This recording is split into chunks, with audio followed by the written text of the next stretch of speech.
Wabarakatuh dan selamat tengah hari semua. Saya mulakan dengan serangkap pantun UMS di negeri bawah bayu. Puara 21 UPSI kita bertemu. Teluk mengkabung menggamit rindu. Ikuti pembentangan saya kalau nak tahu. Bak kata pepatah yang diungkapkan oleh Profesor Madya Dr. Suhaili Samsudin, pengarah IPM, maafkan saya. Gendang sudah dipalu, gelanggang sudah dibuka. Maka izinkan saya berbicara dahulu. Tajuk saya ni dia macam persilatan, jadi kena pantun ni tuan-tuan. Okey, saya dari Universiti Malaysia Sabah. Bidang saya ialah pengurusan sumber manusia. Hobi saya ialah community engagement, penglibatan masyarakat. Rakan penulis saya, Saudara Bazli B. Basrabi, adalah daripada Fakulti Sains Sosial dan Kemanusiaan, dan beliau merupakan salah seorang ahli panel Jabatan Warisan Negara dan mengkhusus kepada arkeologi. Tajuk yang kami buat ini menggabungkan kedua-dua kepakaran kami. Jadi saya terus slide seterusnya. Untuk makluman, sebelum itu saya panggil semua rakan-rakan ya lah. Untuk makluman rakan-rakan semua, saya dari etnik Bajau Sama. Etnik kedua terbesar di negeri Sabah. Yang pertama ialah Kadazan Dusun, kedua Bajau Sama. Ketua Menteri kita Bajau Sama. Yang amat berhormat Datuk Seri Panglima Haji Haji Muhammad Nur dari Tuaran, dari tempat saya juga.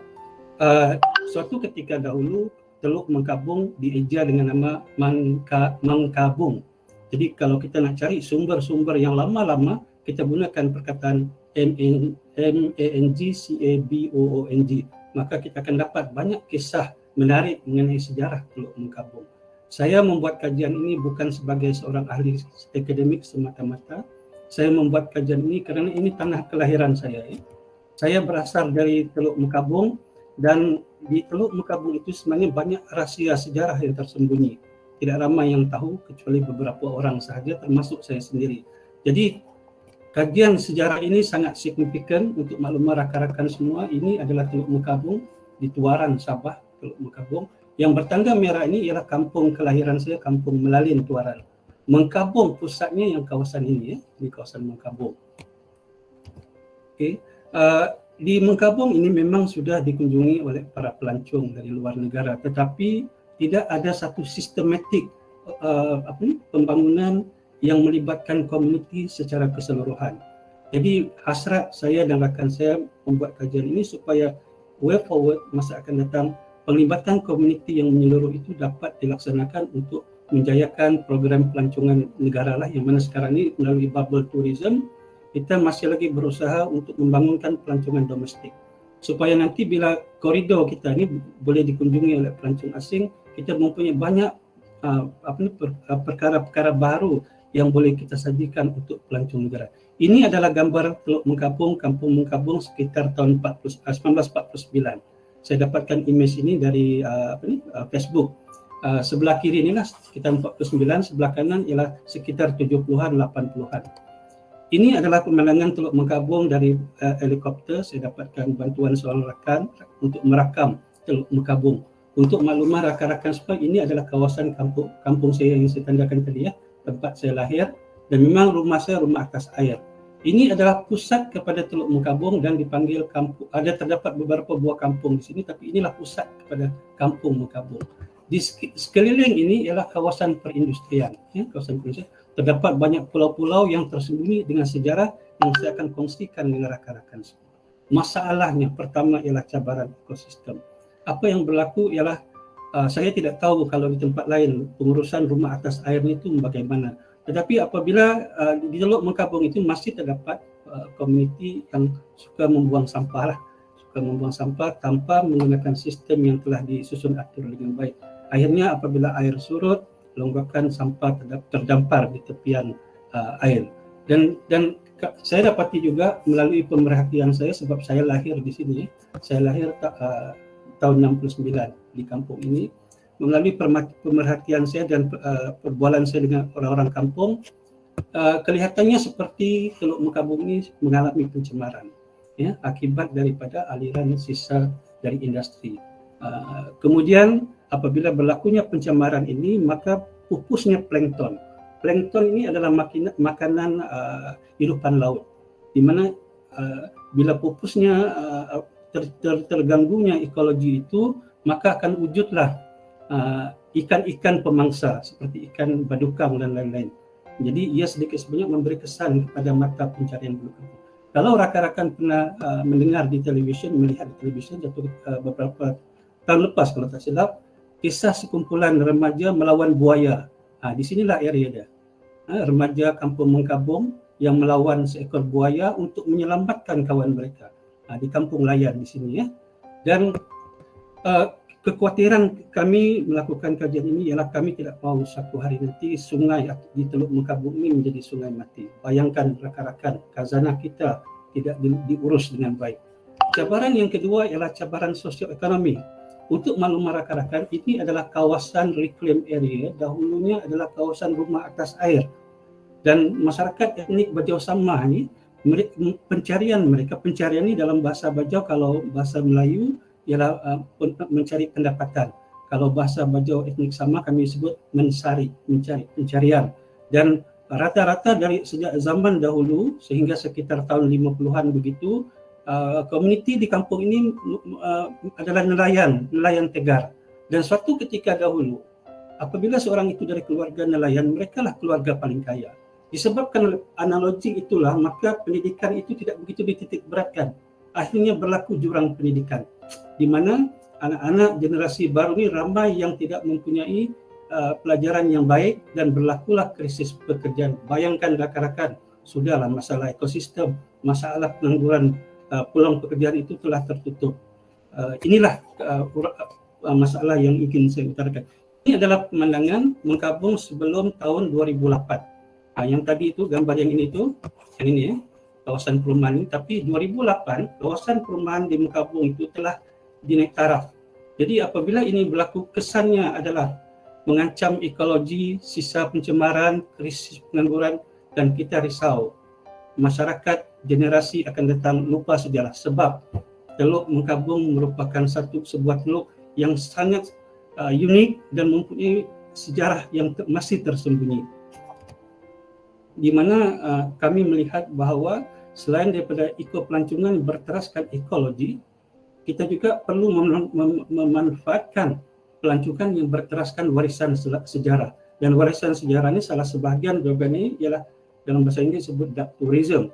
Sebab apa yang berlaku ialah berdasarkan pada kajian kami dan juga penulisan almarhum Yang Mulia Pihin Muhammad Jamil Al-Supri, Pengetua Pusat Sejarah Brunei ketika pada tahun 1997, terdapat sebuah makam di Teluk Mengkabung yang merupakan keturunan kepada Kesultanan Brunei. Tidak ramai yang tahu mengenai hal ini dan seolah-olah hal ini seperti dirahsiakan. Itu wallahu alam ya. Tapi saya melihat bahawa potensi yang sangat besar untuk Teluk Mengkabung membangunkan produk pelancongan negara. Saya juga telah melakukan penyelidikan bersama rakan saya melawat sebuah pulau yang masih misteri. Nama pulau itu ialah Pulau Dallas, dan di pulau itu terdapat beberapa batu nisan yang terdiri daripada 3 bentuk. Satu seperti yang dalam gambar ini leper, satu lagi bulat, dan satu lagi bujur. Ketiga-tiga batu nisan ini kepakaran rakan saya seorang arkeologis. Ketiga-tiga ini mewakili pangkat ataupun keperwiraan seseorang. Untuk mengetahui lebih lanjut, nanti di ujung slide ini saya akan paparkan sebuah cerpen yang saya nukilkan berdasarkan pengalaman ini ya. Hanya sebuah cerpen tetapi tersirat sesuatu di sebaliknya. Apa yang berlaku ialah selain daripada makam dan tinggalan lama, masyarakat Mengkabung juga melihat, kami juga melihat perkaitan itu menerusi salah-salah keluarga ya. Contoh 1, contoh 2, contoh 3 itu saya dapatkan daripada masyarakat yang ada sekarang, yang mana salah-salah silah itu dipegang daripada moyang mereka yang menunjukkan pertalian. Ini gambar sekitar tahun 1949, Kampung Mengkabung. Di belakang ini ialah sekolah rendah pada masa itu ya.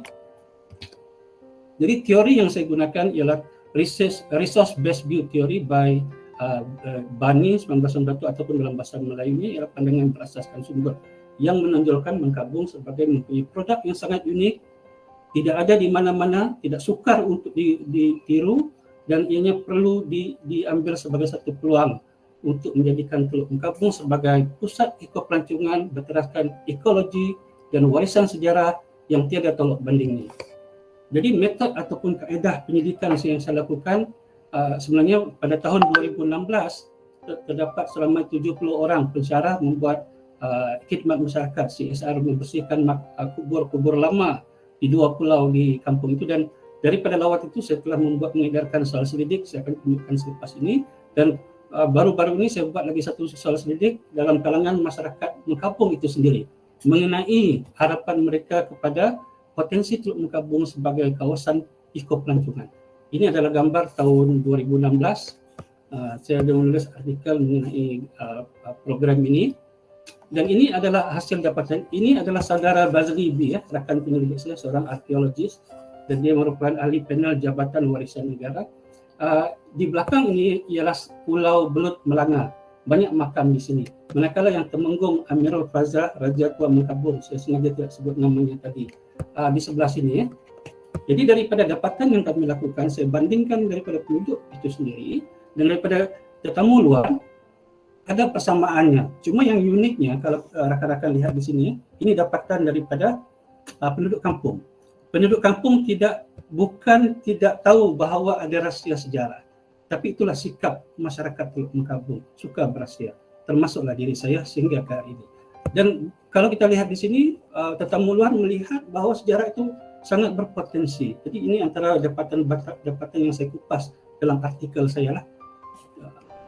Jadi untuk mengatasi masalah cabaran ekosistem sosial ekonomi itu tidak ada jalan lain selain daripada membangunkan Teluk Mengkabung sebagai pusat pelancongan yang sangat unik dan menjadi salah satu gold mine negara kita lah.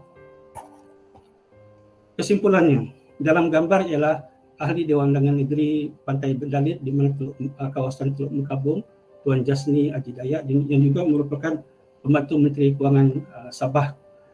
Untuk membangunkan sebuah komuniti, kita kena bersatu hati. Komuniti itu kena bersatu hati. Dan perlu kita wujudkan perniagaan sokongan untuk komuniti ini terlibat sama dalam pelancongan, industri pelancongan. Dan kalau boleh, tinggalan sejarah ini kita cuba highlight. Saya melihat bahawa orang-orang kita, saya merujuk kepada Malaysia, Indonesia, Brunei dan di sebelah Nusantara ini suka berahsia mengenai sejarah kita. Jadi sudah tiba masanya kita highlight sejarah kita, bagaimana negara-negara lain maju yang lainnya. Dan juga ini adalah satu peluang di mana kita cuba memperkukuhkan industri pelancongan dalam negara supaya nanti bila pelancong luar negara datang ke Malaysia, mereka mempunyai banyak option pilihannya. Dan paling penting ialah kita perlu mengenal pasti local champion. Kita perlu mengenal pasti komuniti yang boleh membangun komuniti dia yang lain.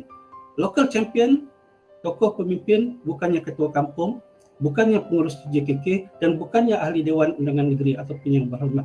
Saya ingin akhiri pembincangan saya dengan satu pepatah Bajau Sama. Mangan nyak mangan asal kurung-kurung. Maksudnya di sini ialah susah senang kita mesti bersama-sama memajukan kehidupan kita. Terima kasih Dinakan Sememon, maksudnya terima kasih saudara-saudari sekalian.